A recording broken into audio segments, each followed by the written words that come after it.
Government high school थाणो बुलाखान में 2010 वारे साल में मैट्रिक में पढ़ंदड़ शागिर्दनि पारां हिकु तकरीब आडवाणी धर्मशाला में रखी वई, जंहिंमें मुख़्तलिफ़ इलाइक़नि जे शागिर्दनि जे वॾे अंग शिरकत कई। उन मौक़े ते शागिर्दनि गॾु पढ़ण दौरान हिक ॿिए सां पंहिंजूं यादूं शेयर कयूं। शागिर्दनि हिक ॿिए खे सुंजी सक़ाफ़त अजरक जा तोहफ़ा पेश कया, जॾहिं त नामियारे फ़नकार रमेश जोगी, शौक़िया फ़नकार हरेश कुमार लालवाणी, दीपक कुमार तारवाणी ऐं ॿियनि मुख़्तलिफ़ कलाम ॻाए शागिर्दनि खे झुमण ते मजबूर करे छॾियो।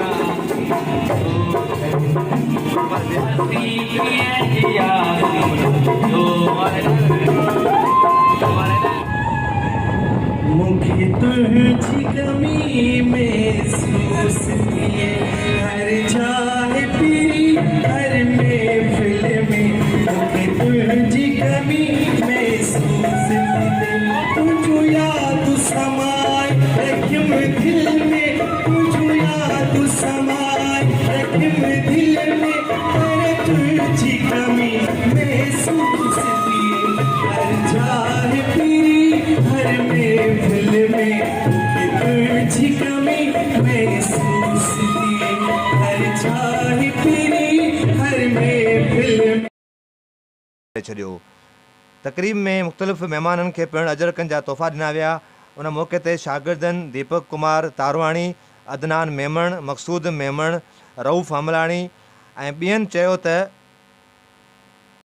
असांखे ॾाढी ख़ुशी थी। अहिड़ा दोस्त हुआ जंहिंसां मिलंदे काफ़ी टाइम थी वियो, के अहिड़ा दोस्त मिलंदा रहंदा हुआ, के अहिड़ा दोस्त जेको 10 सालनि खां पोइ अॼु असांखे मिलिया आहिनि।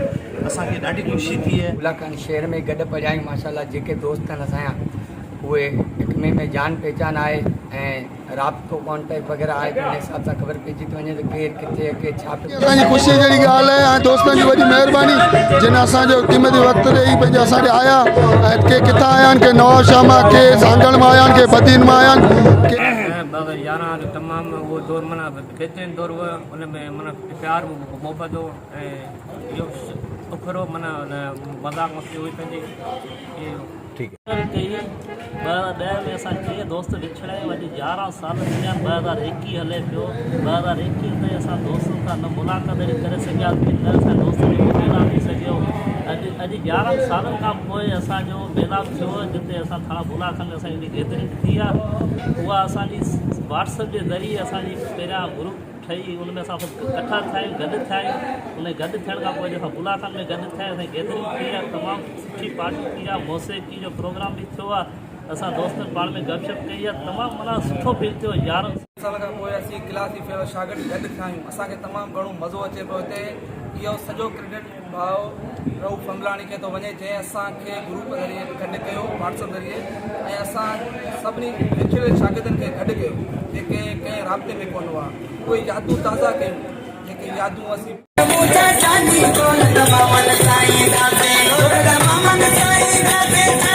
अहिड़ी रीति प्रोग्राम हो जमाल जे गीत सां पंहिंजी पुॼाणी ते पहुतो। रिपोर्ट कोस्तान न्यूज़ सर्विस टीम, ज़ुल्कात ख़ासकिली ऐं असगर भट्ट, थाणो बुलाखान।